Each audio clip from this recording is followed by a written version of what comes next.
ahead and call me in order. Roll call. Yes, Commissioner Engstrom. Here. Commissioner Miles is absent. Commissioner Phipps. Here. Commissioner Weingart is absent. Commissioner Elson. Here. Commissioner Blumgren. Here. Vice Chair Janowski. Here. And Chair Casissa. Here. If we can pledge allegiance to the flag. Pledge allegiance to the flag of the United States of America and to the republic for which it stands, one nation, under God, indivisible, with liberty and justice for all. This is time for public comment. For public comment, is there anyone from the public wishing to speak on a topic that is not on the agenda? We usually limit it to 3 minutes plus or minus. I'll be glad. Thank you. I just wanted to make a couple of announcements. One thing, really exciting news, if you haven't heard, our intergenerational center is funded. And Carla, can you just state your name and I'm address? Thanks. right. Sorry, Carla Condon, 5132 Paradise Drive.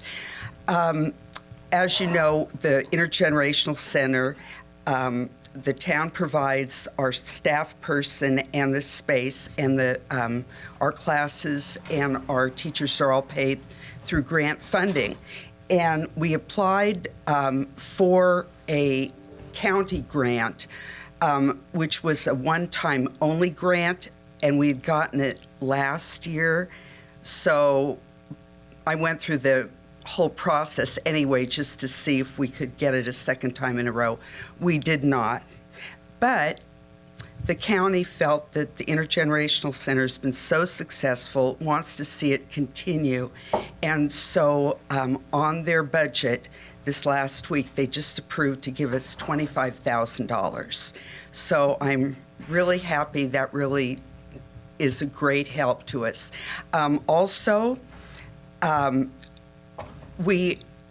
one of the county offices, it's HEAL, Healthy Eating, Active Living, is working with between 35 and 50 people that are seniors, trying to promote the health of those people. And so they are purchasing between 35 and 50 memberships, paying for the memberships to us for these clients to come and use the various healthy programs that we have to see if that will help their clients to get on the way to improved health.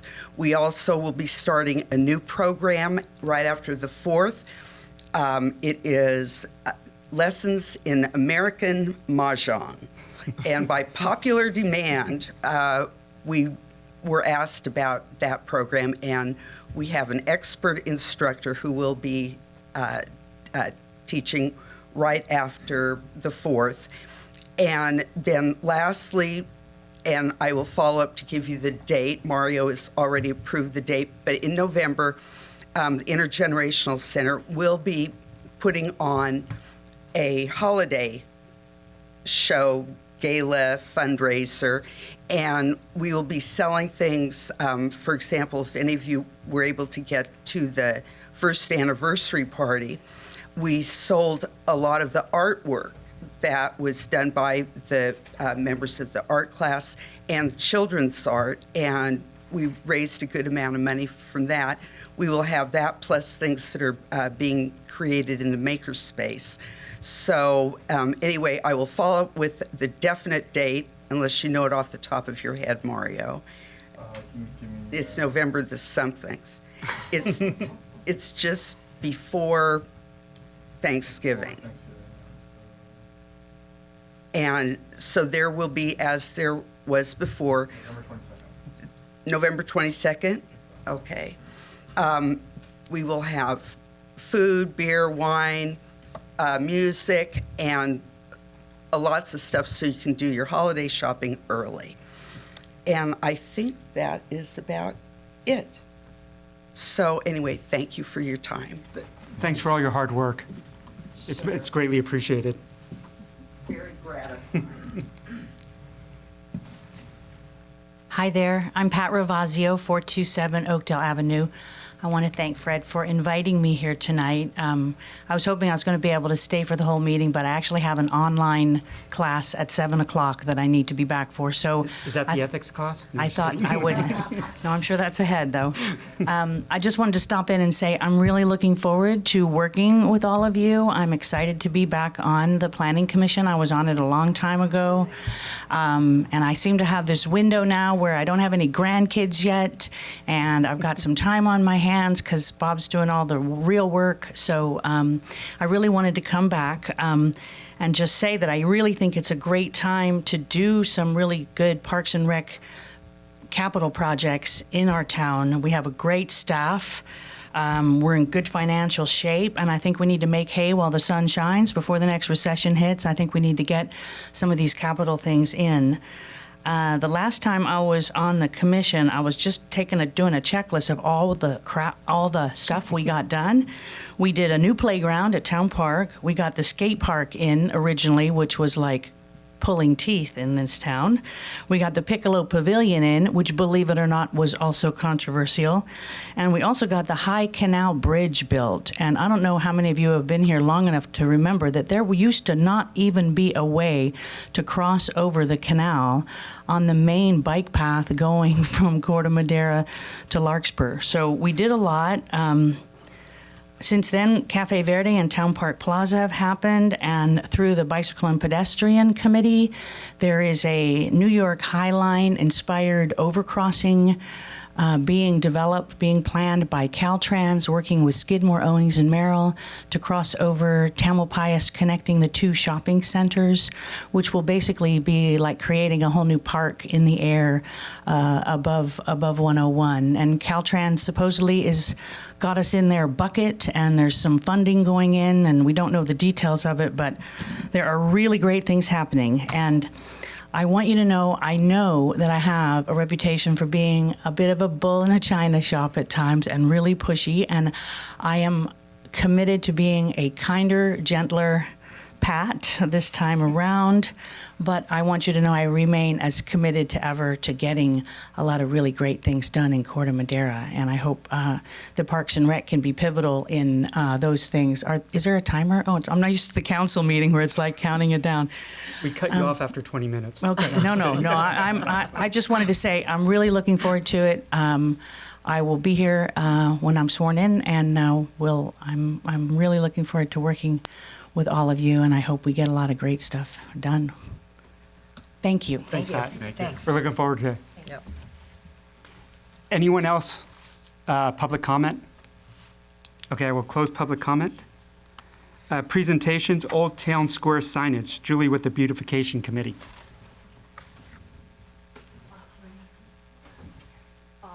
Pat, thanks for coming. Thanks, Pat. Thanks. Oh, okay.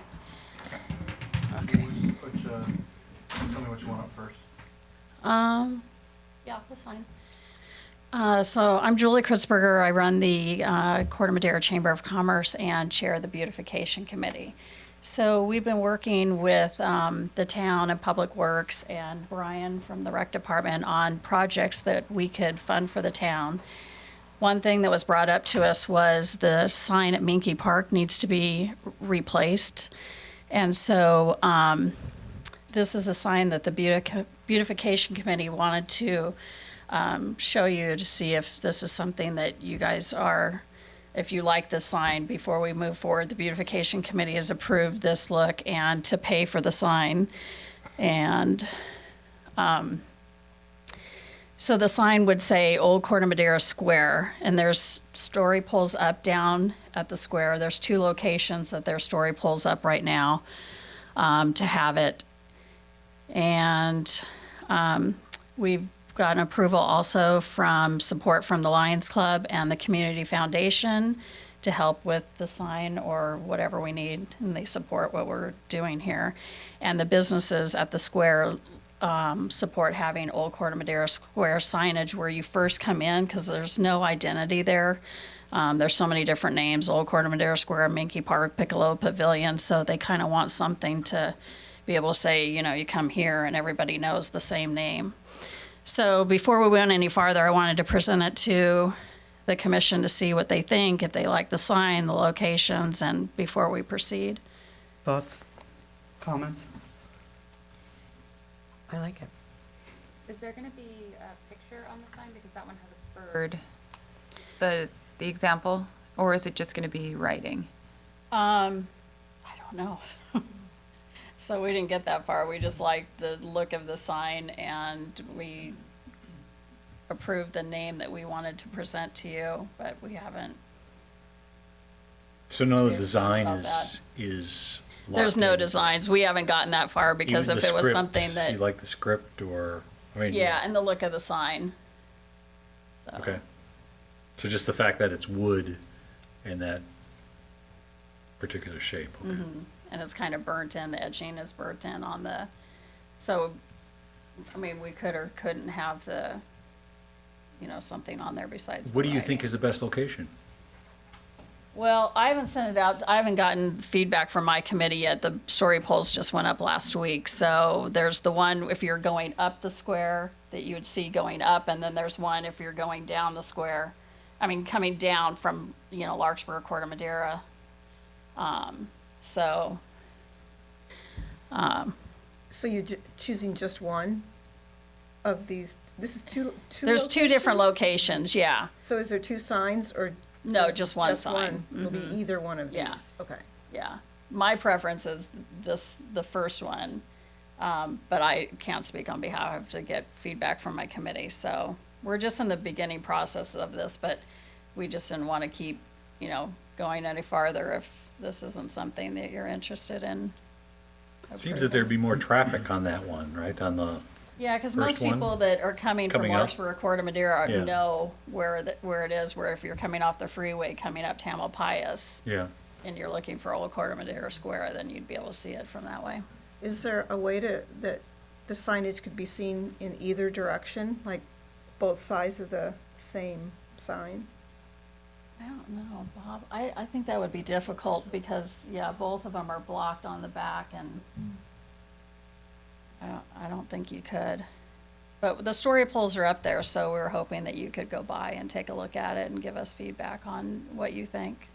Yeah, we've seen the design that you're showing here, and I prefer the one on the left that you mentioned as well for the same reasons. I like the style of the sign. I think it'd be good to consider a logo, maybe a simple silhouette like the mountain and the bird that kind of identifies Corte Madera. And as far as the text goes, that's not going to be readable from someone driving by. So if it's a font or something that's a little easier to read, that might be helpful. Julie, how big is this sign? Well, I think with the story poles, Brian, were they like 4x6 that they put out there? Yeah, I think they're 4x6, so it's going to be bigger than that sign that Okay. you see there. Oh, so the story poles are indicative of the actual size? The story poles are actually indicative of the actual size of the signs. Okay, good, Yeah, thank that's you. what we're Perfect, thank you. Yeah, my impression of the example sign that Mario had up there was that it's like on a walking trail where someone was walking by and could read it, but I just think if it was cursive font that was that size, it might be hard to see. But I like the idea, and we appreciate the donation of the time and effort. Okay. Bob, do you have anything you want to add to it, or Brian, do you? May I add a comment? Sure.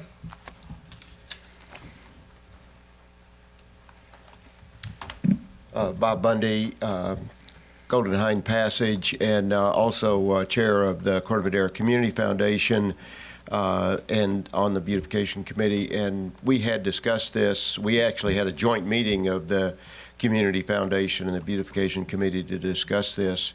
And that location at the entrance that Julie described was our preferred location. And I think the idea of maybe having an egret on it would be good. I would think an old-fashioned font reflective of Old Corte Madera Square would be the ideal thing to have there on that. That would be, like as you say, much more readable from cars passing by.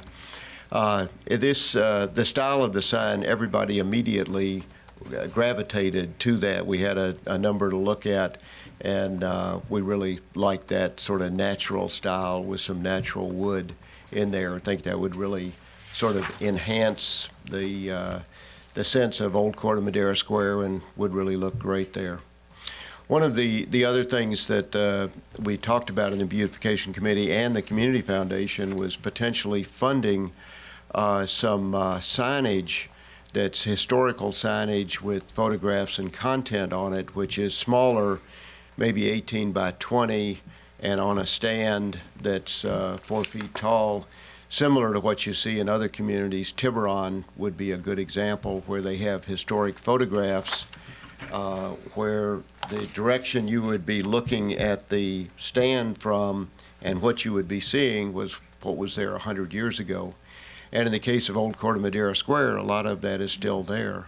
And so we would really like in the future to fund maybe 3 or 4 signs that could go up at convenient locations where pedestrians would be walking by and be able to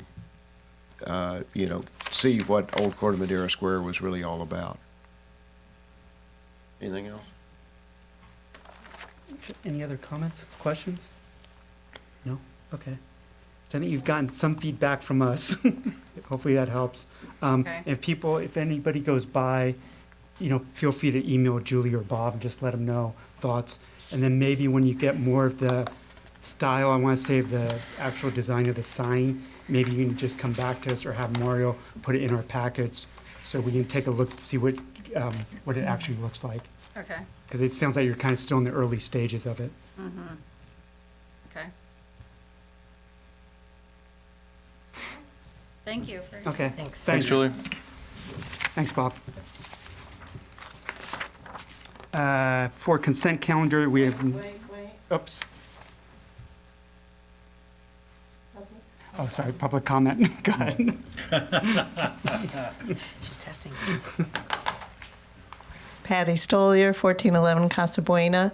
I love the idea of getting a nice sign, and I agree that, yes, it should be very legible from when you're driving, and I agree that it should have the graphic on it. But I say to Bob's idea, why wait? Why don't we do it at the same time that we're going to be doing the sign, do these old pictures with the thing like Tiburon has? So go for it. Thank you. Any other public comment? Okay, I'll close public comment. For consent calendar, again, we have nothing under consent calendar. Moving to business items. 5A, Skunk Hollow rehabilitation, discussion and direction of staff. Mario? Thank you. Wanted to, as we are moving closer to the end of the fiscal year, and I wouldn't say we've wrapped up, we haven't by any means wrapped up public comment for our input for Skunk Hollow, but we've gotten some great feedback. The commission has heard from the public at a formal meeting and an informal workshop. I think there's a lot to discuss in the near future. Staff is looking for direction from the commission in terms of identifying some ideal amenities, probably answering some questions for the community in terms of how the commission feels about the direction of the park and the redesign. So here to help that conversation in any way, shape, or form. If you have any questions, be happy to answer them, but I'd leave the discussion to the commission. Thanks. So before we open for public comment, any questions, comments for Mario? Go ahead. Mario, I was curious, did we get any input on this possibility of swings in terms of clearance that they might need, since some of the community people wanted to see about adding swings to the design, but we weren't sure we might be constrained with space? Certainly space is a concern in terms of the actual footprint itself. I have not spoken to the designers themselves, but we can certainly make that, we can bring that information back to the commission for action, maybe the exec advisory committee to inform you guys on the specific footprint that we need for, part of the discussion also needs to, staff needs direction in terms of like what age group we're looking to focus on. So the swings would be age appropriate. So they have varying levels of safety requirements for the space. So We have a list here of some of the community input items.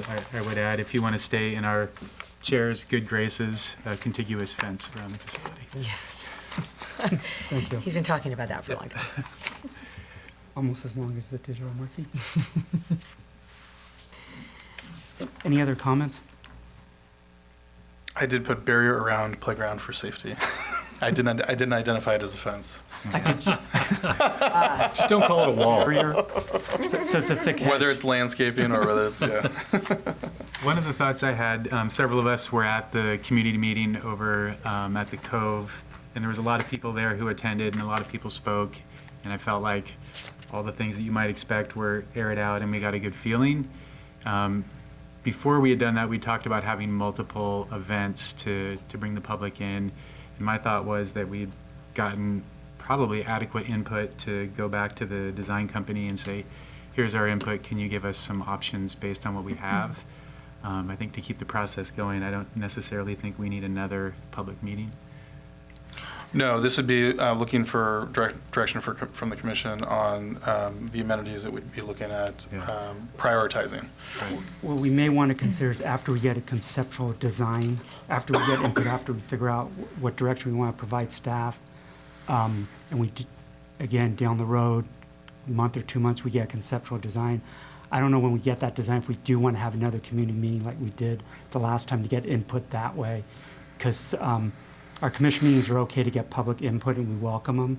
It's just a little bit hard to get the back and forth discussion going like we had at that community meeting. So I would just make that suggestion. That makes sense. Any other comments? I feel like we've talked about which age group we're going to gear this towards, and some of that comes down to specifics within the equipment that we choose. I would hate to see us make the park too young. Like the Neil Cummins Kindergarten Playground is a perfect example. They put in a playground that is technically for 5-year-olds, but it's too small for every 5-year-old. It's really 2- and 3-year-olds that play on it. So I would hate for us to put in a park where the equipment is so young that kids outgrow it by the time they're 3. You know, what they say it's rated for age-wise and what kids really actually tend to use are two totally different things. But that, again, is specifics working with the design person and trying to kind of hammer out those little details. Swings, I'm afraid that if we put in swings, we're going to take up all of the space because I think they have to have a certain radius around them, but that is something I think that we should get information on so that we can go back to the community and say, okay, if we put in swings, this is what it's going to cost us as far as space for the playground. Right. So that might help make the decision right there, what it requires. And then looking into the rubber mats under the playground, they're great, but what kind of material are they made out of? Do they off-gas, and what kind of upkeep is that gonna take versus bark? It sounds like the sand is a lot of upkeep because I have to go over and maintain it every week. And I think having a sand feature, yes, but not necessarily sand under the entire thing. Correct. Makes sense. But if we have a limited budget, and it sounds like the first thing we need to do and want to do is replace the existing play structure. Do we really want to use a big chunk of our budget, or can we on a rubber surface underneath versus putting in tan bark? I don't know, just things to consider. I think that's it. Absolutely. One thing that might be helpful is, given how much interest there was in that park from the residents, we could always give them options of doing some additional fundraising if we know our budget's 150. So we could say, based on all the feedback we've gotten, this is what we think are the priorities, and we can meet with you and. But rubber mats, which a lot of people were interested in, would be 50,000 extra. How important is it to you? I mean, I just think giving them the option of doing some additional fundraising might be one way to get a little more, Well, I think too, when people are actually presented with the actual cost of their wish list. Then they might say 10 bucks, fine. Exactly. I mean, they might. I think the last meeting there was a petition mentioned. Has there been any submitted, and are we using that or looking at that in terms of our feedback from the community? So the petition you're talking about in terms of the interest for a basketball court feature? I think that's what it was Yeah, for. so I actually, Uh-huh. I have it right here. So I have a packet from the community, from the Madera del Presidio community, or the community in general, that I'm going to hand to the commission to look at, and I'll email it to you as well, for you guys to look at and consider for your discussion. Any other comments?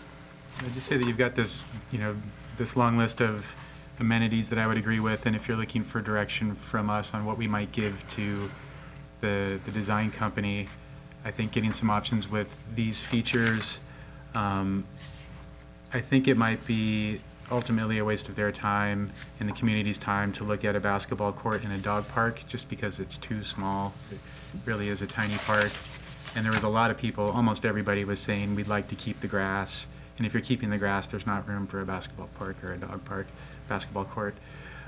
So I think the list that you have here is very good and good marching orders for the design company, but I would recommend not asking them to price out a basketball court or a dog park.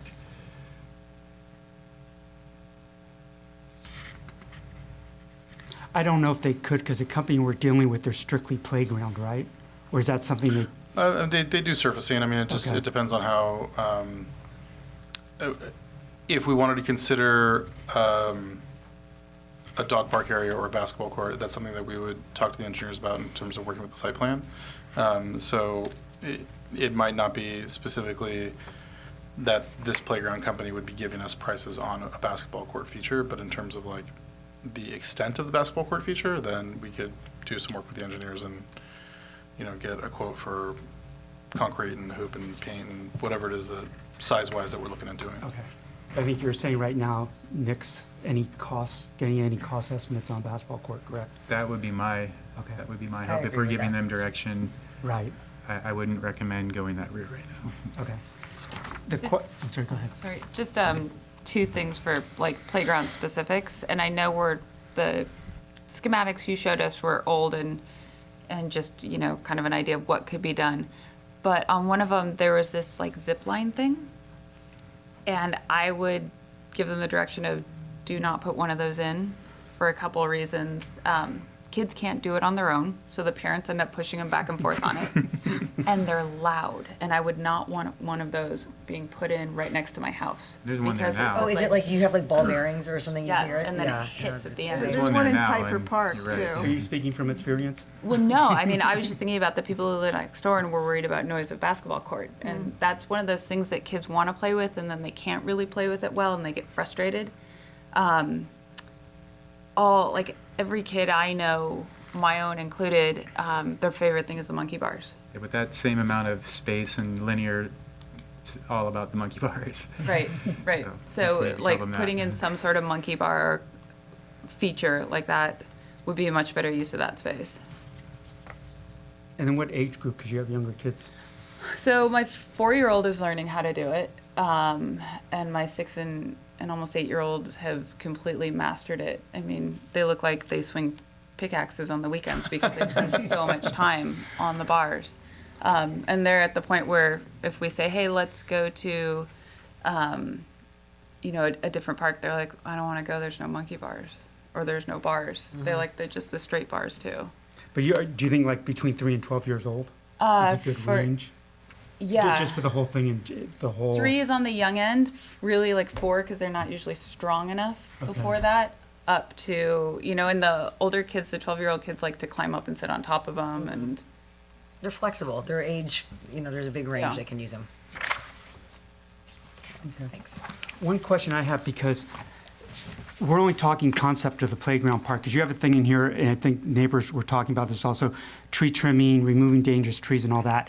Is that Public Works? That most likely that would be things that we would talk. And if we're talking about planting a major planting, that's maybe something that might be we would need to Beautification. discuss with either the beautification committee or a landscape architect in general. But yeah, I mean, talking about removing dangerous trees and trimming and doing some extra,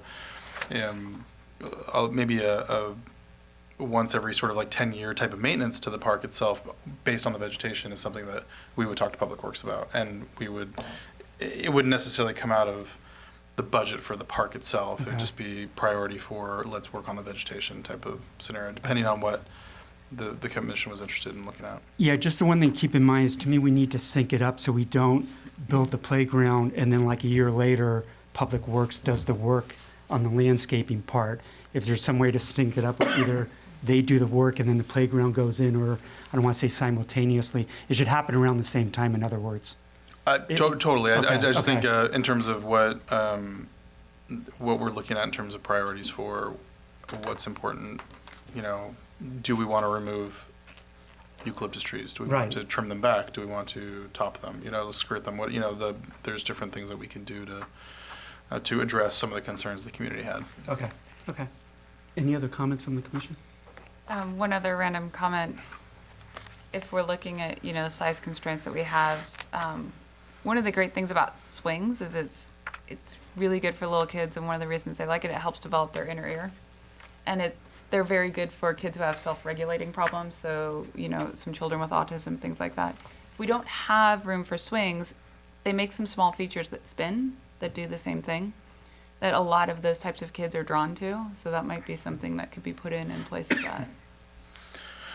Yeah, I did add adaptive need play equipment, because that is a priority that staff has for the upcoming years. So if there's features that we'd be interested in adding to Skunk Hollow, as well as other parks, swings are part of it, but also there's, as Commissioner Elson mentioned, there are lots of different types of features that are available. So I think that that's something that I would like to see prioritized as well. It's called a spin thing? Well, yeah, there's lots of different options. There's these little buckets that you can sit in, and they really take up this much room, and then the kids sit in them, and you just spin them like crazy. Or there's one where it's a pole with about this tall with a handle, a knob on the top, and a little platform, so the kids can actually run and fling themselves around. And it's all safe, And they love right? it. Apparently. Yeah, I think the We're in playground primary at has Ross one. School is a good example. Maybe it's a little bigger, but there's a lot of the features we're talking about are at that playground at Ross School. They have swings, but the other features there are exactly what you're talking about, and then a good range of ages. So Yeah. we might send them as an example to go check out that park. Absolutely.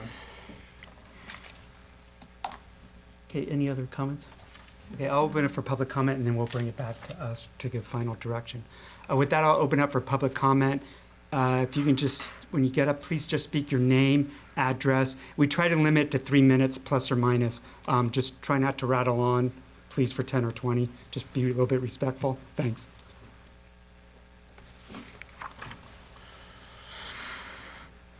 Hi again. Maddie Morgan, Madera del Presidio. Thank you for all the work you're putting into making a very sound decision on Skunk Hollow Park. Just wanted to sort of maybe speak to you a little bit as you decide on what amenities you are considering for Skunk Park. I know that has come up various times with previous discussions. And obviously basketball court was one of the big things that came up, the petitions and the swings and so forth.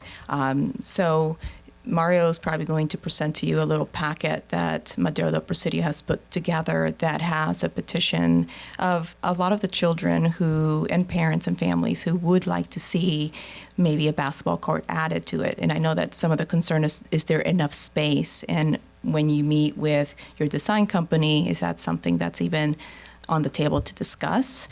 So I just wanted you to take a look at the packet because it has pictures that actually show that there would be space for half court, leaving a lot of green space still available for self-play and actually behind the trees and behind the play structure, there's a lot of space for the children to play as well. So a lot of running around and so forth, and that goes into detail with that. But I just wanted to make sure that you take a hard look at the presentation that Mario has in front of him because it has a lot of details on sort of the thought process and not to exclude the idea of potentially adding a basketball court too. We have a lot of children not only in our neighborhood but also Marin Estates who are interested in it.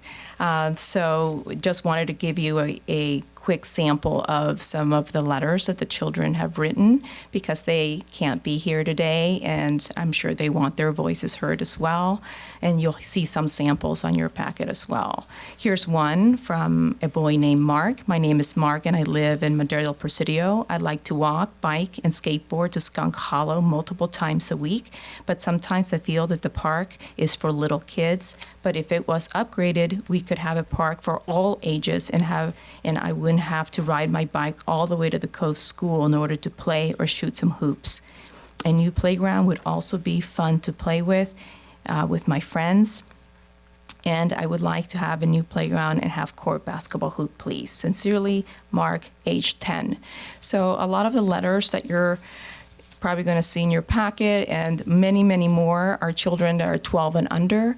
We're not considering like a big court or asking for anything like that, just something that they can practice hoops on. So we ask just that you consider that as part of your design discussion as you speak with your design company and gather together. And some of the other concerns that have come up in previous meetings are also addressed in the packet, which will hopefully answer any questions you might have. And I'll just leave it short and sweet. So I appreciate your time. We appreciate the comments. Yeah.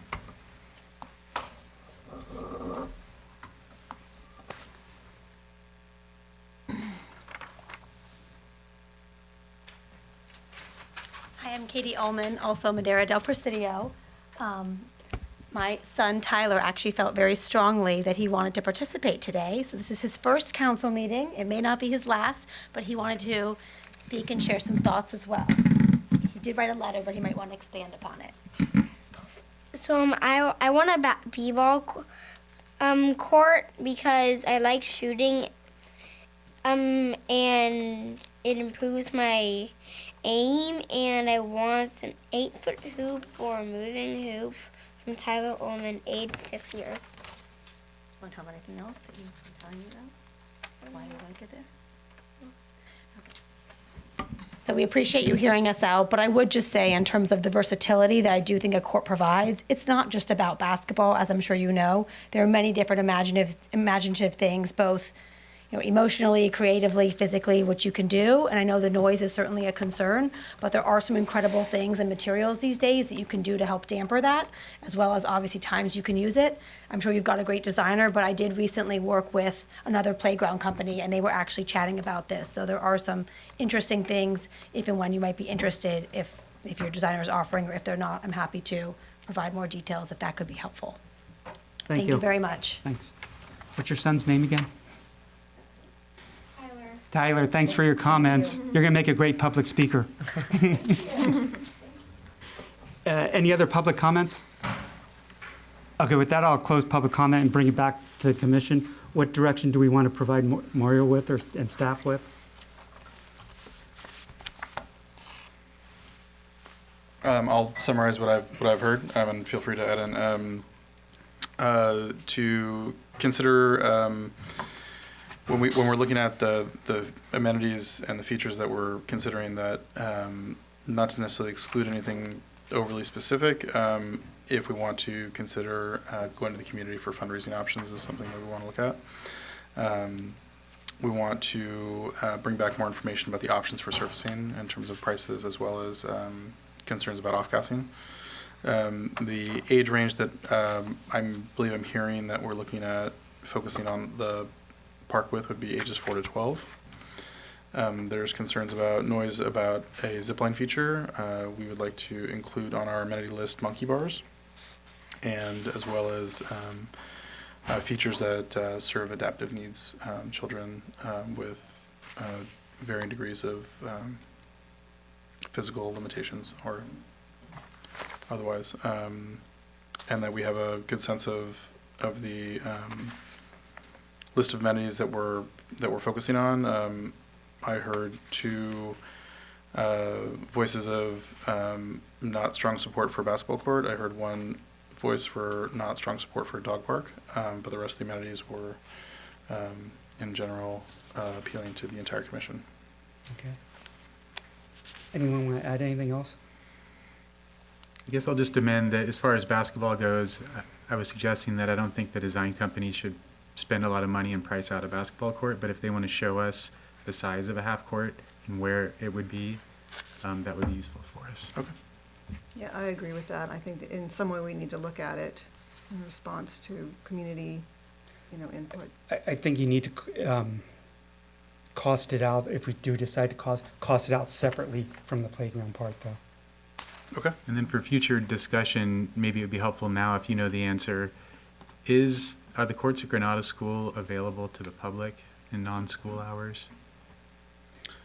If they're not, I don't believe that they're fenced off or locked or anything, so they'd be available. Yeah. They're not, there's, how can I say this? There's access to those basketball courts. Yeah. Right.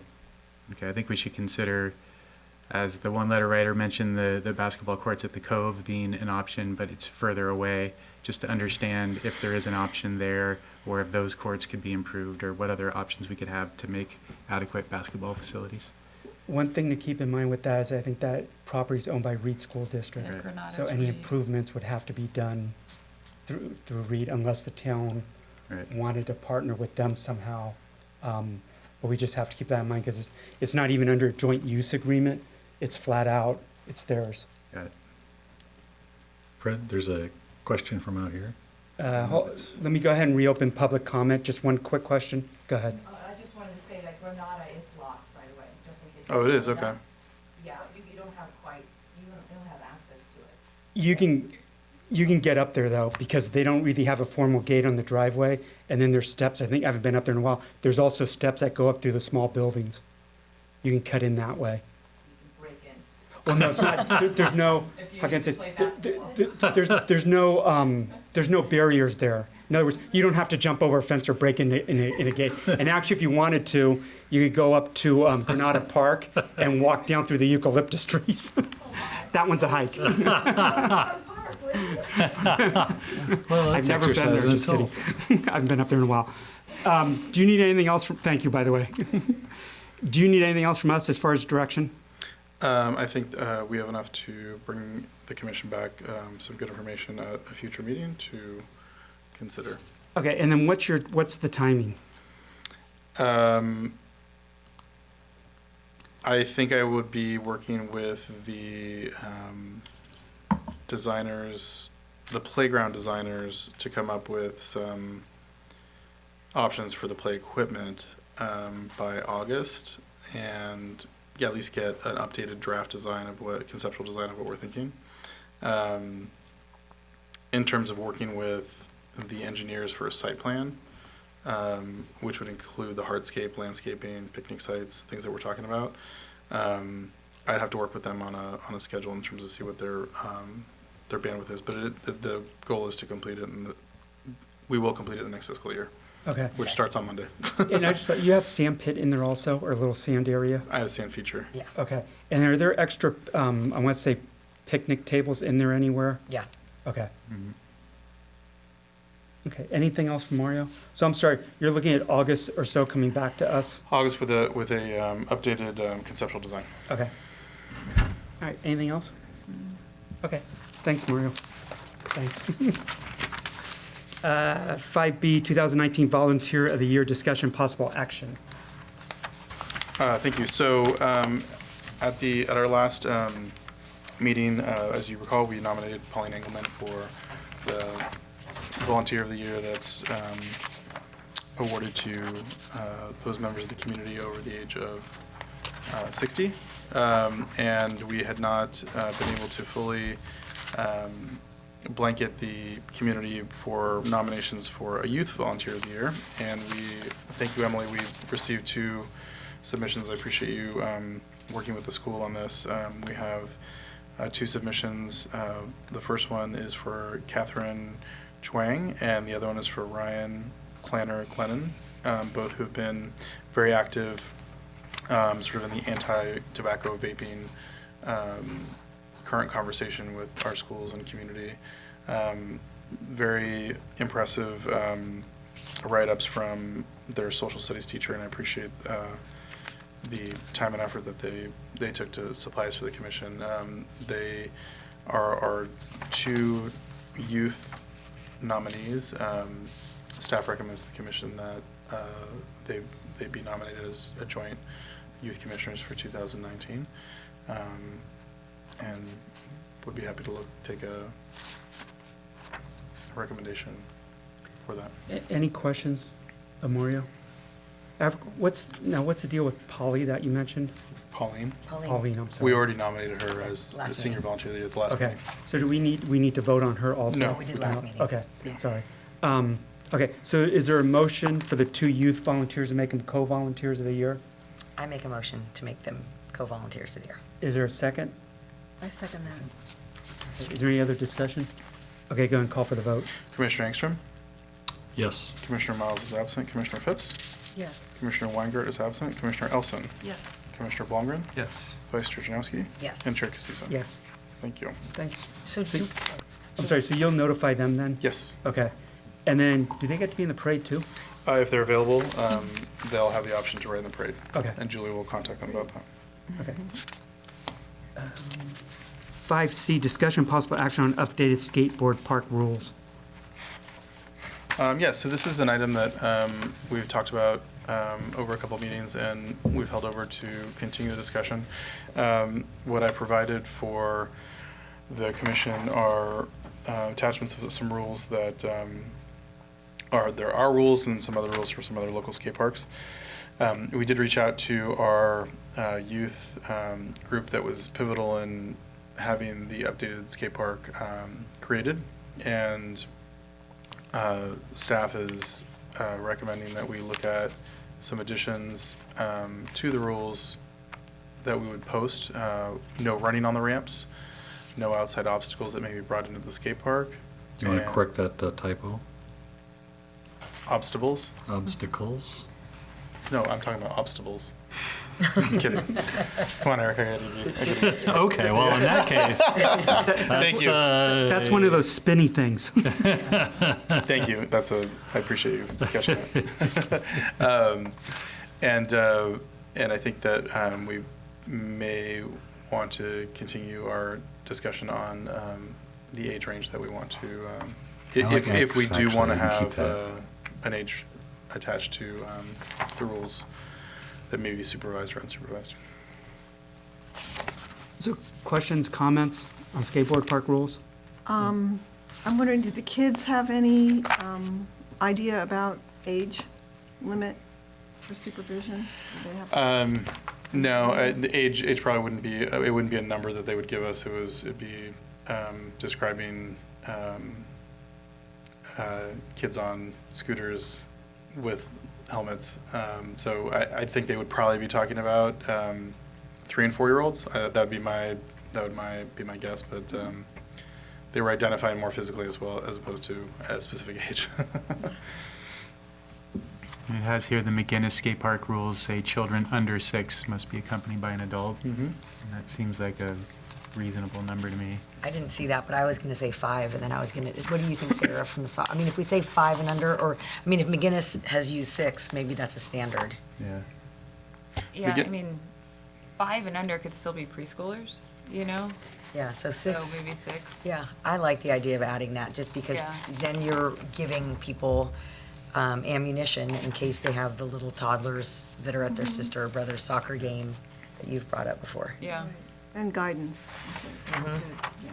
Just to sort of just add to that specific conversation, if we're talking about McGinnis, which is a wonderful skate park, it is a fully concrete skate park. It's not an above ground. And I'm not necessarily saying one way or the other, but just to consider it's a different type of skate park, different size. So if that adds to your thought process. So do we want to add a thing in here about age? I think we should. Do 6? Children under 6. That's my Under opinion. 6? Sounds reasonable to me. Is it 6 and under, or? Well, the way it's written here is children under the age Under of the age of 6. Yeah, McGinnis is under 6, so 5-year-olds and younger at McGinnis. I think that'd be fine. If it was 6-year-olds and under, that would also be acceptable, I'm sure. It's probably unlikely that a 6-year-old's going to be down there without their parents, Right. so. Yeah. So anybody under the age of 5 has to be accompanied by an adult? Under the Under age the of age of 6. 6. 5 and under. 5 and Anybody under. 5 and under. Yeah. Okay. Fine with that. And then the other issue we've talked about, all of these parks have rules either explicit or implicit, that like ours says no bicycles, no scooters. Not a lot of people use bikes in the skate park, but there are a lot of kids with scooters, and I think we should decide once and for all if we want to come down on that issue. My thought in the past was scooters are a good way for little kids to learn to use the park and then maybe get into skateboarding. They don't get in the way too much if they know what they're doing. I don't really ever see anyone on bikes in there. I don't know if we need to ban it or if bikes would be a problem. But the more things we ban, the more things we have to police. So I thought one option was to say that this park is for skateboard, scooters, and bikes, or at least not ban any of those. To kind of take the opposite approach, instead of saying what's not allowed, saying this is what is allowed. We could do that, yeah.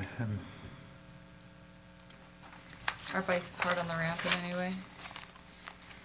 Is it more wear and tear? I think because I don't, like I said, I never see bikes in there, but people who are, serious ramp riders on bikes, they have metal pegs on the hubs, and you're hitting features with your skateboard, the metal trucks and the wood, but those metal pegs can grind on features, and those are going to be probably harder than anything else. Yeah. But I've never seen anyone ever using a bike like that in that park. So I would almost say if it comes to somebody damaging the park, we could think about changing it, but it just doesn't seem to ever happen. And there aren't a lot of BMX riders around here.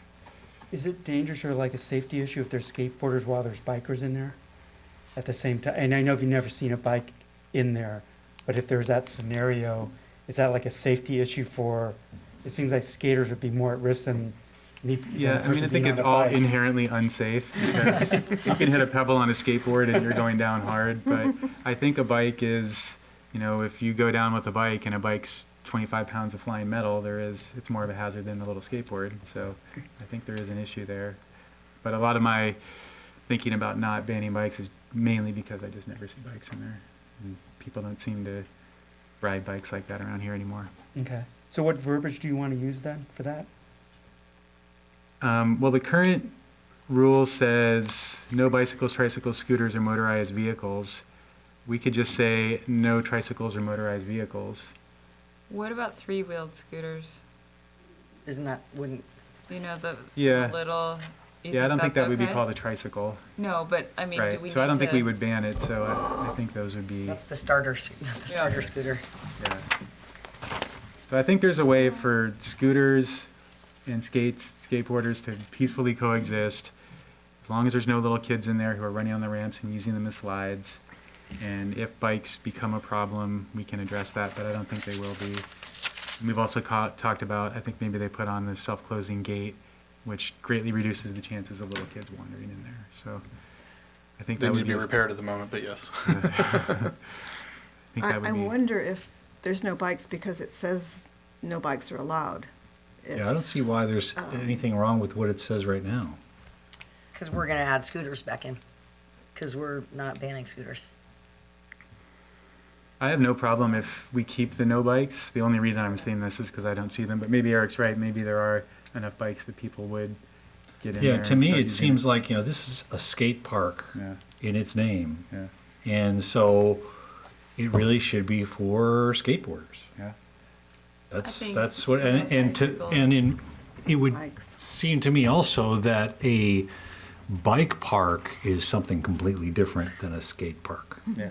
right? Just can go to Stafford Lake in Novato, and that's a bike park, and it looks a lot different. That's a bike park. Yeah. This is a skateboard park. And Leave it to McGinnis, the skateboarders.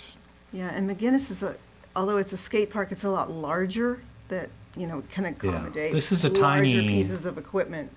We're a pretty small skate park. The bikers want, they're building momentum. They're looking for larger things to go on. I just think I don't know it for a fact, but I would guess that it could be an issue to have like a couple of bikers in there. They could, if they ever happen to go in there, they could take it over and kind of leave the skateboarders in the dust again. So it sounds like we want to leave no bikes in there? Yeah, no bikes, no tricycles, I and no don't think motorized that's a great vehicles. idea. And Eric's talking about scooters as well, so, I mean, you just said it's a skate park, maybe it should just be for skaters. That's something we could discuss. I only think that a lot of people want to be in there on scooters. So the question is, do we think that they're impeding skateboarders? Maybe sometimes they are, so. I don't know. My thought is it's a skateboard park, leave it to skates, and that's it. So what do we want to do? I'm not against scooters. I've seen them kind of coexist in there pretty well, and they don't take up that much space. The two-wheeled scooters, I don't have any opinion on three-wheeled. I don't know anything about those, but I've seen the two-wheeled and the skaters just kind of blending together and using the equipment pretty well.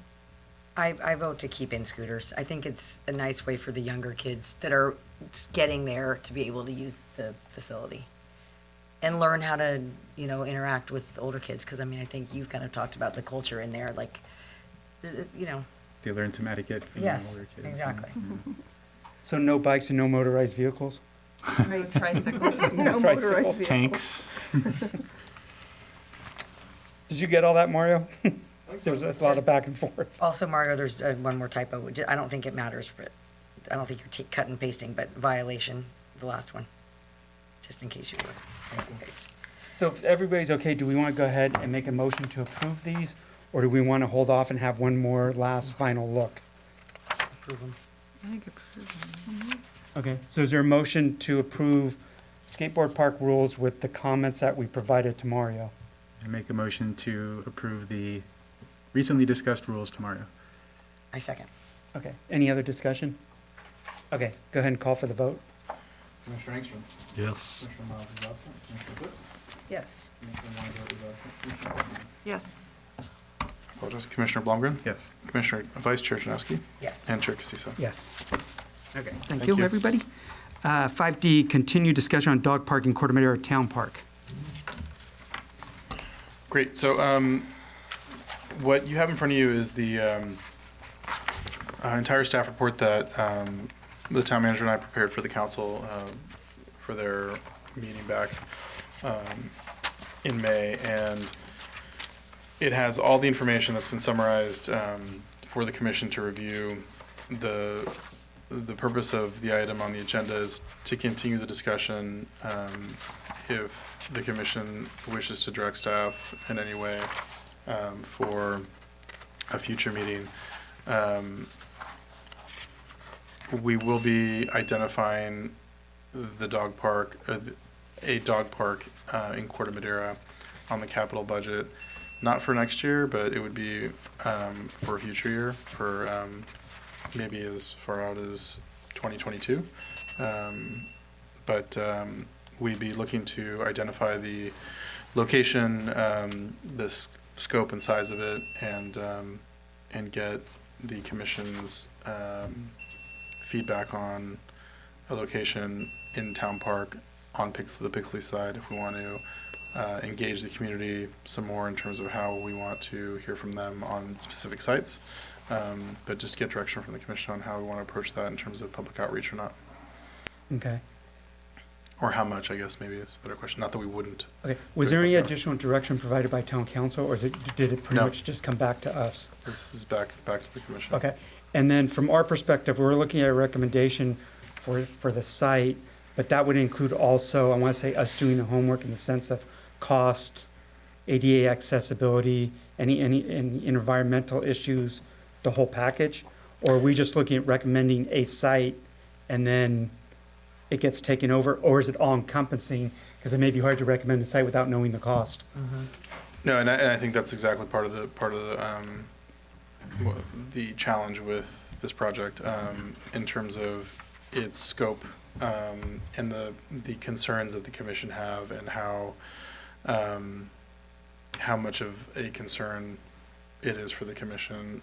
There are certain questions in terms of obviously budget, accessibility, size, water tables. I mean, these are things that are, on one hand, very practical questions. On the other hand, they're also can be very cut and dry, and there's things that may have to be done in terms of, so for example, I did add, there's a part in the report that, we talk about the CEQA aspect of it, and we may not understand what that is until we are clear on a specific location. So I think a first step would be for the commission to do some community outreach, and get a better sense of the support the commission has and the community has for a specific location. And then in terms of also providing direction for how the scope of the type of dog park that we want to look at either location. Okay, with that in mind, because I didn't go to the last town council meeting, did you go to the town council? Can you provide feedback? Because my understanding that there were some community members there that provided feedback. I didn't go to the last town council meeting. Alden went for me, because we switched. I went to the one at the end of May, where it was brought up and town council really emphasized they felt like the site along the path was not a good option, and they really wanted us to look at Town Park. I got up and spoke a little bit about how we felt that the Pixley Avenue site really was probably not the best idea, because it was such a, some of the things we talked about was bringing something else into the most impacted part of the park didn't seem to make sense. Parking and traffic along there was an issue. How the community and the neighbors around there had come out in the past and really expressed their beliefs that they did not want a dog park there. So then they felt that the site kind of behind the pet club was the next best option.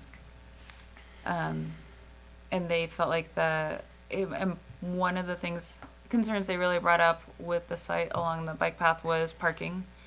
And that apparently that is the only piece of property in the town that's available for low-income housing, which was another problem. We'll clarify that it's identified for low-income housing. For low-income housing. The reality of that is, in my opinion, pretty slim, but regardless, it's still in the general plan. It's ironic, if there's no parking for a dog park, where's there going to be parking for housing? I'm sorry. But I think you're right. I think it's been identified, I think, in the general plan. The plan, right? That's also been submitted to the state of California. So if we're basically down to now the only potential site being that part of Town Park, is there someone in like the engineering or DPW that could give us a sense, or do we have a resource to try to get any even early initial cost estimate? Yeah, I mean, I think this is something that I did when I looked at the budget and kind of saw how kind of far out it was. So I was questioning how much immediate work we could get done on this. But I think a really good in-depth conversation with Peter Brown and his staff would give us some initial thought process for concerns in terms of any major red flags of major costs associated with putting the dog park on that site. Yeah, and feasibility for all the other environmental reasons. I mean, that feels maybe like not the like a first full-blown resource. feasibility study, but just like a real good staff conversation about how that's going to look. Yeah, Right. I mean, that feels like the logical next step. Do you know at the town council meeting, has there been input from people on Pixley? Or do you not? Or I believe there was some neighbors that came to not the meeting that the dog park report was submitted, but at the next meeting, I believe that they spoke at public comment. I can double check the minutes, but I believe there was a couple neighbors that spoke on it. do you know if they were against or for, or do you My know? understanding was that they were against it. Okay. And Todd stood up at the meeting I was at, and he dissuaded them from looking at Pixley. He said that neighborhood has been so heavily impacted already that he's really hesitant to add another thing right there. So it sounds like in general, the direction we're going is looking at behind Petco, providing direction to staff, which is trying to get an idea of the cost. And then throwing in, I want to say, I like what you use, a feasibility study, because you have costs, which I would assume ties back also if there needs to be ADA access, if there's any environmental issues. We may have to take it one step at a time, but I think we need to get everything out on the table. Yeah, so we know what we're dealing with. Yeah, and when I say environmental issues, I think MIG brought up the point one time about could be an issue with water tables or high water there. And then there could be, again, an issue, because if I remember, I think that part slightly slopes for some reason. If it's not graded out and it's sloped during the wintertime, if there's heavy rain and water or mud runs off, I don't know if that's going to get into other parts of the park. that's not a dog park. And it is sloped and it is north facing and there's trees to the south that block the sun in the winter. And so that piece of grass is pretty unusable now for months in the winter. It's very soggy. So that there might not even be a possibility of a dog park there several months of the year. It might be a seasonal. Well, So we need to be aware of that too. Yeah, I think that's the other thing we have to look at is it the type of thing where, we can get the cost, we can do A, B, C, D, and E, but then if it's the type of thing, so X amount of dollars to build it, but then all of a sudden it's going to be closed it's like the soccer fields. It's going to be closed for 4 months out of the year, so therefore it's only in use X amount of months. So again, it's a feasibility study almost. And then the other piece also is maintenance. I don't know what the cost of maintenance would be. And I'm making an assumption that it's a low-key dog park. There's no We don't need it's the not one of these agility. double gated or agility, but even where it's double gated, where you have Yeah. big dogs on one side, little dogs on the other side. We may need to I think it's in the report in here, we may need to take a look at it, there's 4-foot fences versus 6 feet. 4 is somewhat on the low side, especially for bigger dogs. So again, does it need to be 6 feet, which is somewhat higher? And have you been to the Larkspur Dog Park? Because I was just there, and they have a small dog section and a large dog, and it's still not a huge space, but that would be another thing to what would that dog park look like in Town Park? Maybe we could almost do like some kind of Mario, like an overlay, just to get a sense of is this thing gonna fit? Is it worth doing it if you have to do something that's half the size of a normal dog park? Is that dog park changed at all, or is it the original? It's still the original. And Okay. it's the most basic So I thing know you could. I know what it is. But if that's what if people say they really want a dog park, maybe all we can do is basic. Yeah, I think what it comes down to is again, the key point is not just, it's a feasibility study. Right. Factoring everything we've talked about, how feasible, even with all these factors, is it still feasible? Well, do we even have the space in Town Park to put in a dog park? Well, Behind Pet Club, if do we? I can know we've looked remember- at that space before, but is that enough space? If I can remember in the report, and I can't find it off the top of my head, It's I there, think it says it's 0.41 acres, so it's less than half an acre. And that's what we would need? That's what it says in there. I don't know how they figured that out. I don't know how much of that they took. But if you look at the picture, there's not a lot of space there to begin with. It's not like you can expand it to a certain Right. degree. It is what it is. You know where it is? It says April 2019 analysis. Yeah, no, here it is, I got it, there's 0.4. What, And, I'm sorry, what go ahead. surfaces are dog parks usually? Are they all grass? No, They start lots out of as them are. grass and they never stay grass. Right, so is it gonna, as you pointed out, that's a really wet area. Is it gonna The turn into a Larkspur one is bog? bark. And the San Right. Anselmo one is bark. I'm thinking if we put a dog park there, it would have to be bark. Yeah. Yeah, Yeah. it'll- And they're So usually I've bark. seen like the grasses. DG sometimes, that might be another, like decomposed granite, it's Oh, almost yeah. more of like a really tiny rock, not sand, but kind of Yeah. compacted, yeah. And the other thing is, there's no accessibility through the parking lot right now where Petco is, right? No, they closed that up years ago. Okay. Well, they'd have to almost reopen it. We need to look at that also, potentially. Because the only access is people parking in the parking lot. And again, is the type of thing where that parking lot's gonna overfill. And I know part of the idea is most people will walk to it, but to me, it still is for all Corte Madera residents, east side and west side. So you may have a portion that are driving. So I don't want to extend the conversation too long, Mario, but do you know or remember why they closed off that access from Pet Club that goes right through? Yeah, there? very specifically, actually.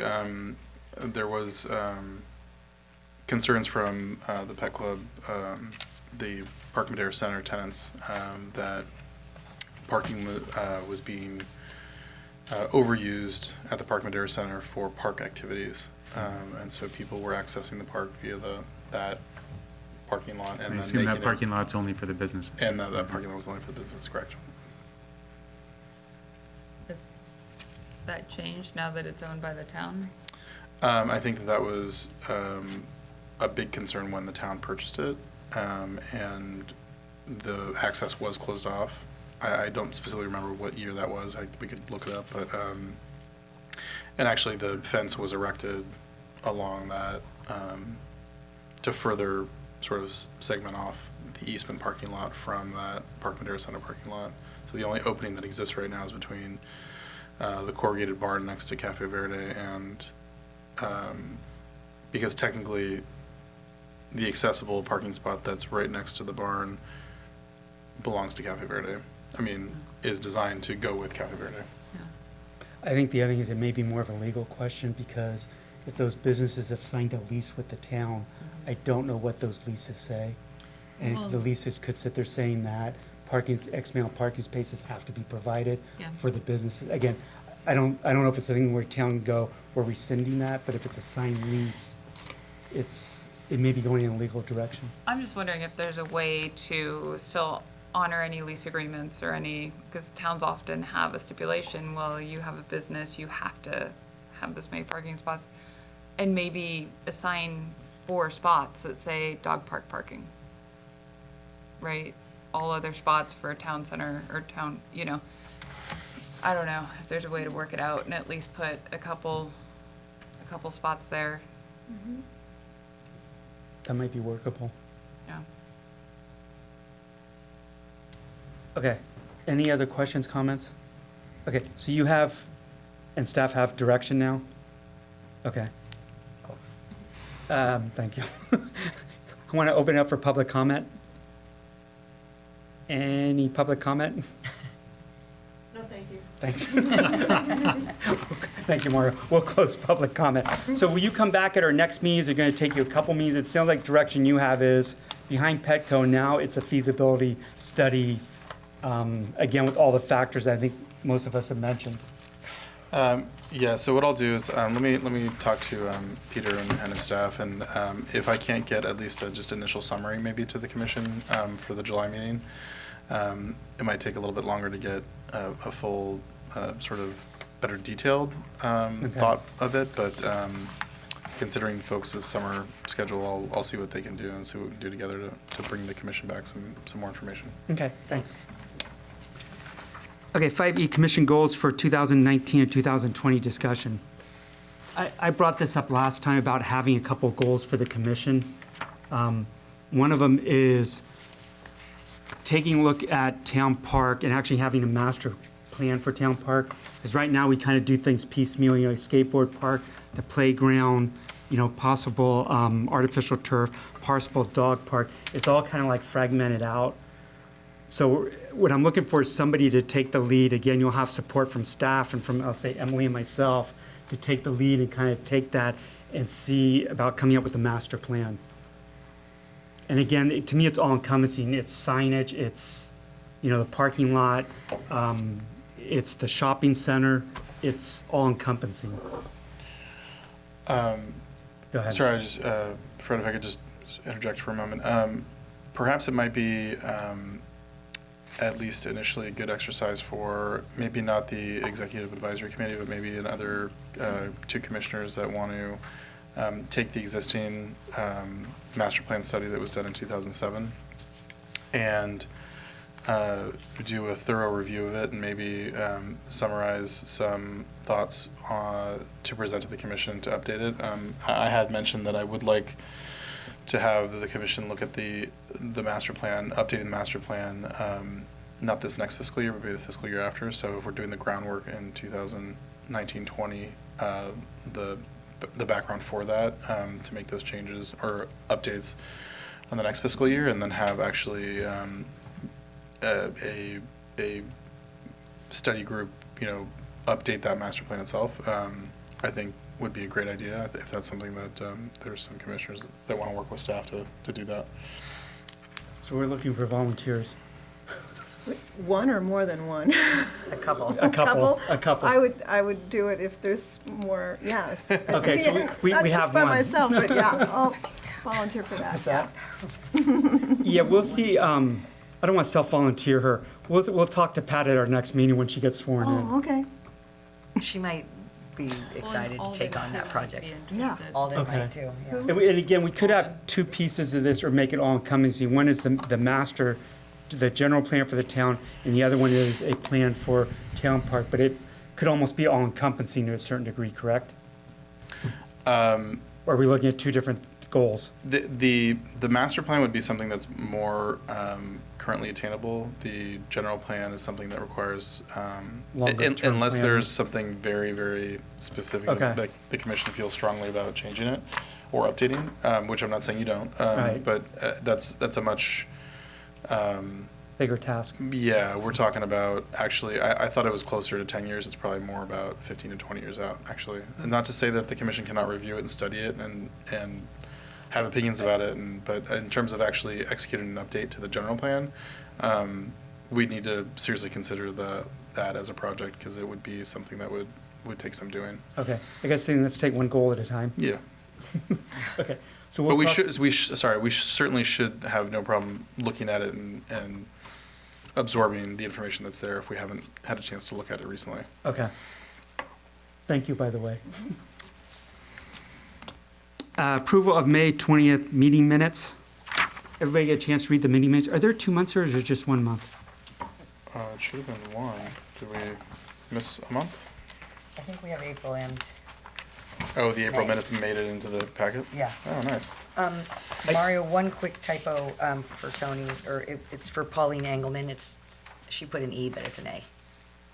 And it's just in two places. Is it in the May? Yeah, page 3 of the May. Of the May minutes, okay. Yeah. Thank you. And just a technicality, since April's minute is not on the agenda, we should not be voting on it, correct?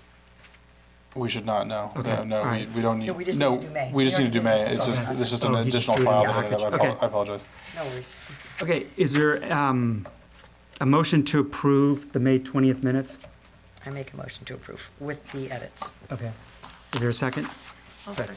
Okay, any discussion, changes, modifications? No? Okay. Go ahead and call for the vote. Commissioner Engstrom, I was not here. Commissioner Miles is absent. Commissioner Phipps, Yes. Commissioner Weingart is absent. Commissioner Elson, Yes. Commissioner Blomgren, I was absent. Vice Chair Janowski, Yes. and Chair Casissa. Yes. Okay, 6, Director, Recreation and Leisure Services, Commission reports, and Commission reports. Yes, so want to update you guys on an exciting day. So today is June 24th, the first day of summer playground. We had over 160 kids attend day one, which was pretty amazing. Shanat spoke with her right as I was on my way up here and congratulated her on a very successful day one. She's definitely tired and had a very full day. But all in all, logistically, everything went really, really well. Kids had a great time. We lucked out with some good weather. It wasn't too hot. The wind definitely picked up in the afternoon, but we for the commission itself, we have chosen to put a tent over the back patio of the community center, which is designed to provide to always be able to provide a sheltered, shaded space and protection from the wind for the camp itself. So it's kind of like their home base. It's part of their home base, so it adds an interior space for them, which is great.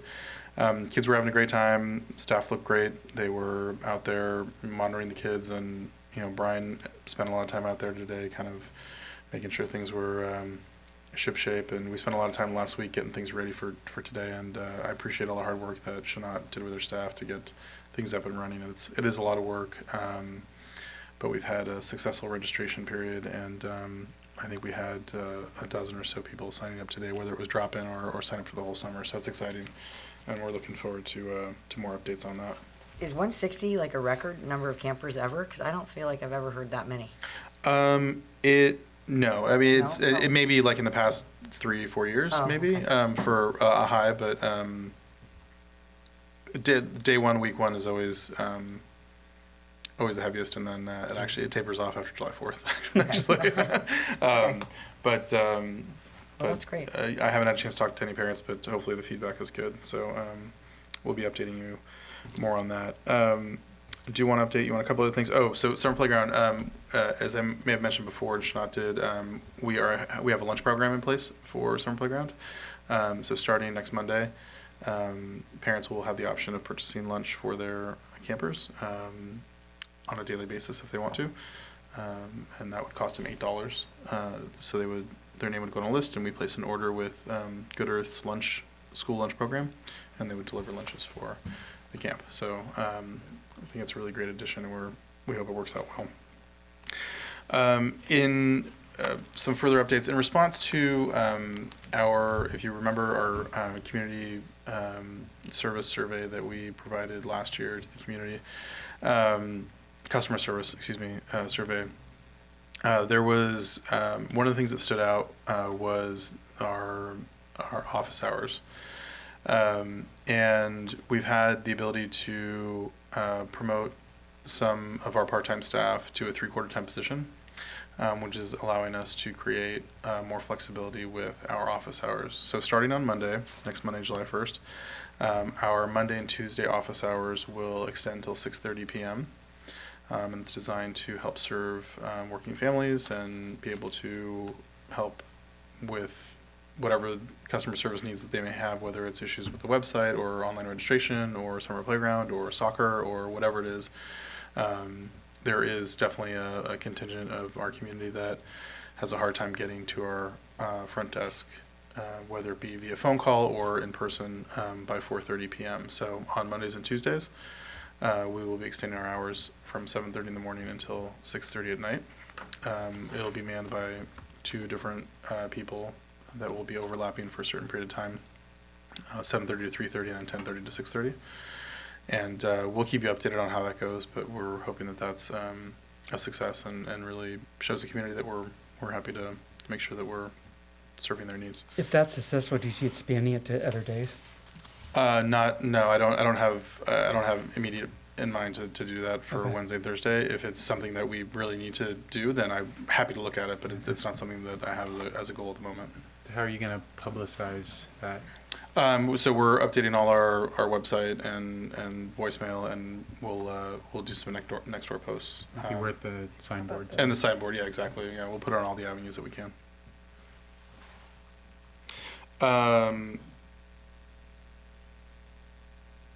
I'll update the commission quickly on our office and our basketball courts. I had a meeting with our architect. I had a conference call a week and a half ago with our architect and engineering team. We are a little closer to putting together a spec list for the office space, and we're looking for that to go out to bid the first week of August. So that would put us on a rough time frame of having our offices, if construction bids come in and everything is put in a timely manner, we'd be looking at having construction completed by the middle of November. So Thanksgiving would be roughly moving in. The basketball courts, we're working on timing right now in terms of like when summer playground ends, when soccer starts, when our activities are in motion, and then how long that they need for construction and staging for doing that work. So at the earliest, we'd be looking at starting construction towards the end of August, which is exciting. And we need to do some publicity for that as well to make sure people are aware of that. Our soccer registrations ended last week. We're currently just at about 968 kids signed up for soccer, which is about 125 more than where we were at this time last year. We will expect approximately another 100 to 120 kids that will get registered over the summer. So it's over 1,000. Then we're well over 1,000 kids, maybe 1,100 kids for our program. I know it's hard to do this. Is there a max capacity where it's just where you're just going to have to? Again, I know it's kind of unfair because people register and things happen in life, but is there some cutoff where you just can't? The system just can't handle X amount of kids? Yeah, and actually I appreciate that. That's actually a really good question, and I pose that to Frank Bernardi, our soccer director, pretty frequently. Our capacity, there's two measures. One is practice space, and then the other is game space. Game space is a little less of an issue because there's a certain amount of games that are hosted here in Corte Madera. Many are, and some that are not. Practice space is always the premium. We're just about there. There's maybe room for one, maybe two more teams depending on their age group, because it also depends on the size of field that they would need for their practices. So there might be some space for a couple of younger teams, or maybe just one. one older team, and when I say older, I'm saying third grade or more. Are you talking about FC soccer or the community soccer? Corte Madera FC, so rec and competitive. Together. Together, Got it. yeah. And they're split about 80-20, so we're at about 800 kids, roughly rec, and 200 competitive, approximately. Sorry. Do you use co-field for practices? We do. Or you do in games? Every space available. Yeah, we actually even use Piper Park sometimes, I was gonna ask depending about on for the Larkspur. older kids. Yeah, it's not that I don't love Piper Park, but in terms of how we utilize field space and what we have to pay for and our shared uses for different spaces, I try to be sensitive to that. So that I prefer as little as we have to use Piper Park. Can you convert your WAG? Just kidding. That is definitely not our field.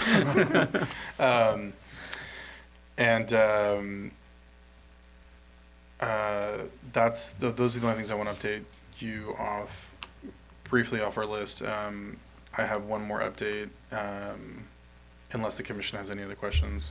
Any questions, Or any Mario? specific updates on anything. No?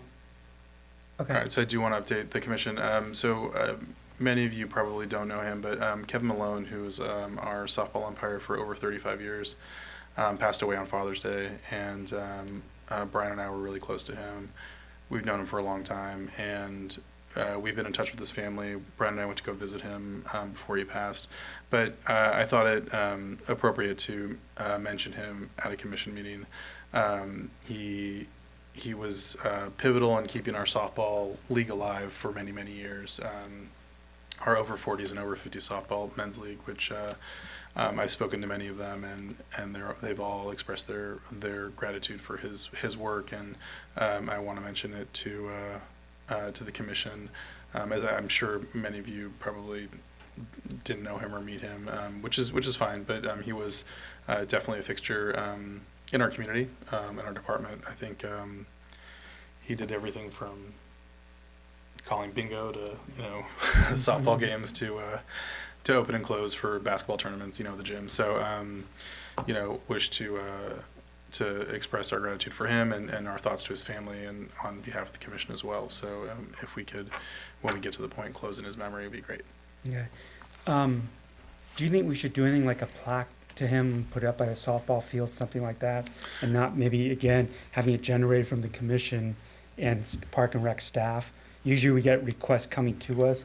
This is more the opposite, like us putting the request into you to do something like that? Sure. Actually, I have heard there's a lot of softball players out there, and they all have they've all expressed their ideas, which are great, and I'm kind of letting that filter in, and I would like to present the commission with some thoughts on a plaque, a bench, some just kind of just thought process on how we want to do that. He's a simple guy. It doesn't have to be anything complicated, but we will be coming back with that request on behalf of the staff and the commission as well. So we'll look forward to that in the future. Okay. Any questions for Mario on his reports? No? Public comment? Go ahead. I saw you eyeing me. Patty Stolier, Casa Buena Drive, for the last 40 years. And I didn't know if Mario was going to say anything about the Intergenerational Center and about the use of the other space. Is that an appropriate thing to bring up? I believe I've mentioned it before, but so just to update sorry, go ahead, if you want to go ahead and talk about it. And the other thing is, I don't know on your capital projects, but a year or two ago, I rented one of the spaces for my birthday party, and the table was so embarrassing because it was corroded and falling apart. And is that on your agenda to get the tables replaced? Because they're hazardous. That's the other thing. Thanks. Thanks, we appreciate it. Now that I think about that, would that be a punch list item? It is, yes, and I apologize for not updating the commission on that, but yes, that is a high priority for staff. I've expressed that to the public works staff, and actually we did a brief exercise, not that it was that complicated, but we counted all the tables and benches in Town Park and tried to sort of get a very rough grasp on what kind of scope it would be to do that. And I think a phased approach to replacing all the picnic table, to replacing the wood on the picnic tables and benches in Town Park is pretty high on my list to work with Public Works on. So I don't know if we need to yet identify it as a capital project, but it's certainly something that we're working as a maintenance item with Public Works on. Okay. Yeah. And that's something when you get to that point where you're looking at a master plan, it's all encompassing. And I believe Larkspur, again, I don't know how much they paid. I thought I read something not too long ago. Larkspur, I think they put in new benches, but some of those benches were actually cement benches. Oh, yeah, they did, right? They replaced all their picnic they were- tables yeah. because they're all Picnic piled in the tables and parking so- lot right now. Yeah. But I don't know the cost of cement ones. I would assume they're lower maintenance. I don't know. But again, there's a cost to it. And does anybody have any punch list items for Mario? Drinking fountain. Punch list items for us, they're just smaller items that Public Works can handle. I've brought up hopefully. trees in the playground. Yep, and that is on, so just for the commission to be aware, and I will actually share the document with you.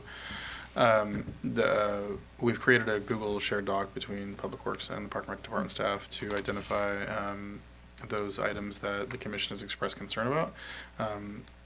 Drinking fountain, trees in the park, trees by the playground to provide shade, picnic benches and tables have all been expressed and they are on the list, and that list will continue to grow. So I do encourage you to let me know about those items and we will keep adding them. And the Public Works staff is dedicated to, it has expressed their commitment to keeping us updated on where they're at with those projects, and Okay. so it doesn't fall off the radar. Yeah, we don't want the thing to grow. I mean, we want it to grow by adding things, but not grow in the sense that Nothing the gets old, taken yeah, off. thank you.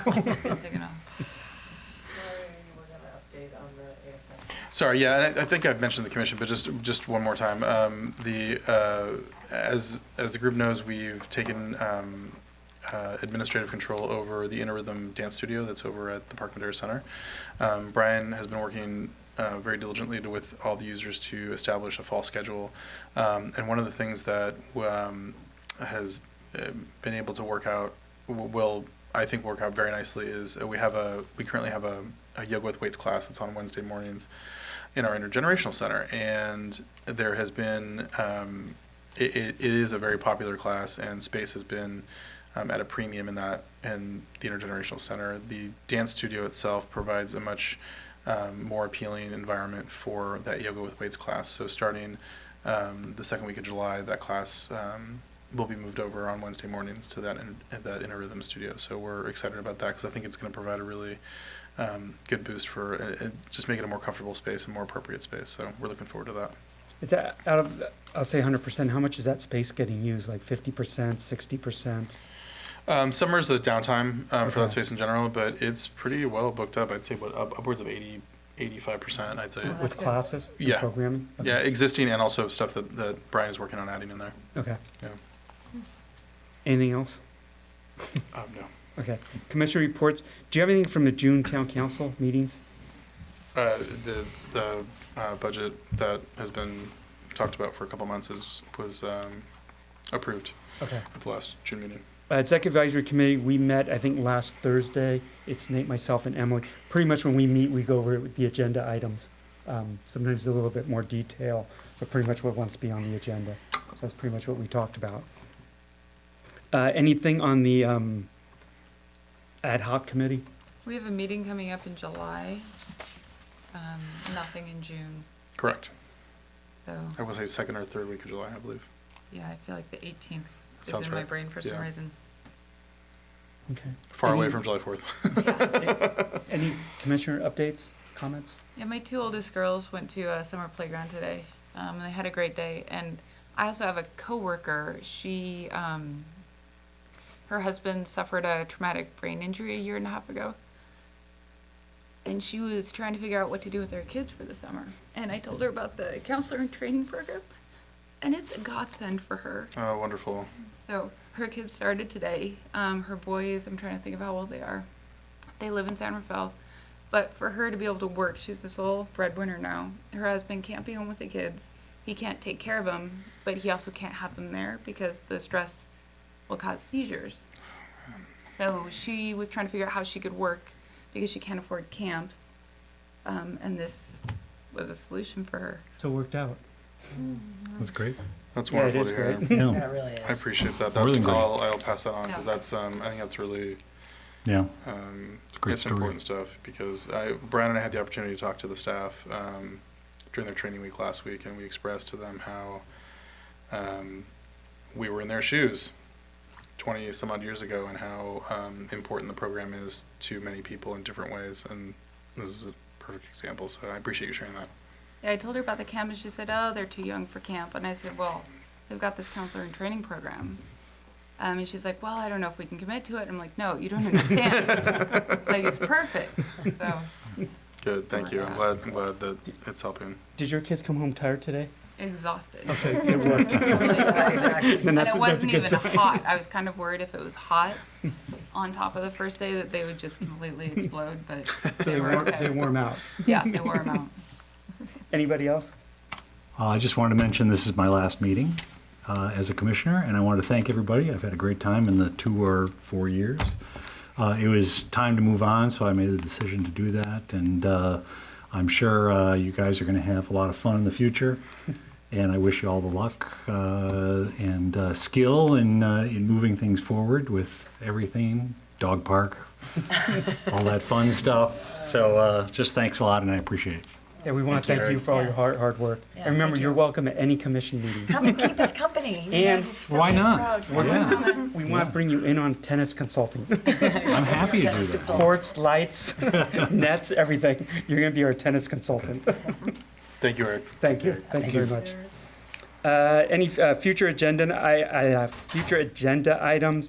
Again, dog park price still needs to stay on there.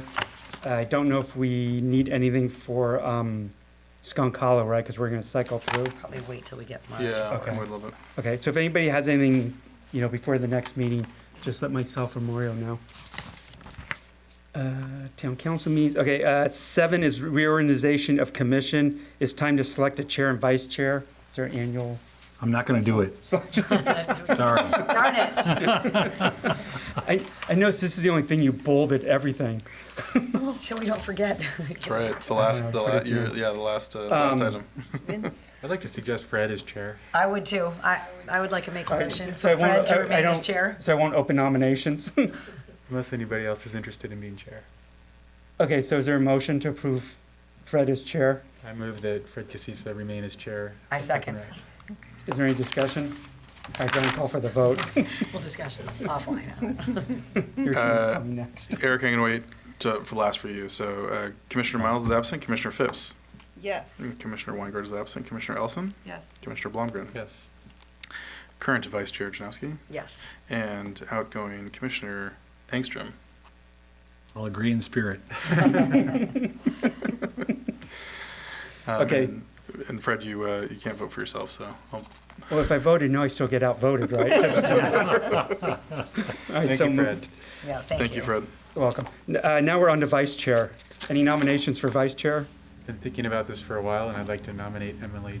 Oh, darn it. I thought you were going to nominate yourself. How long did you think about that for? Oh man, another typo. Vince Chair. Any other Terrible nominations? typos. Okay, is there a motion to nominate Emily as vice chair? Move to nominate Emily as vice chair. Is there a second? I'll second. Any discussion? Okay, call for the vote. All right, Commissioner Miles is absent. Commissioner Phipps. Yes. Commissioner Weingart is absent. Commissioner Elson. Yes. Commissioner Blomgren. Chair Casisa. Yes. And as your last official vote for the Park and Rec Commission, Commissioner Engstrom. Commissioner Engstrom. Yes. Wonderful. Thank you both for, we've got a great team, so I It's appreciate been you guys' fun. help. Yeah. It'll continue to be fun. And then with that, before we on adjourn, if we can just adjourn the meeting in the name of Franklin Malone, and we just stand and have a moment of silence. Or I'm sorry, Kevin Malone. Yeah, thank you. Just have a moment of silence.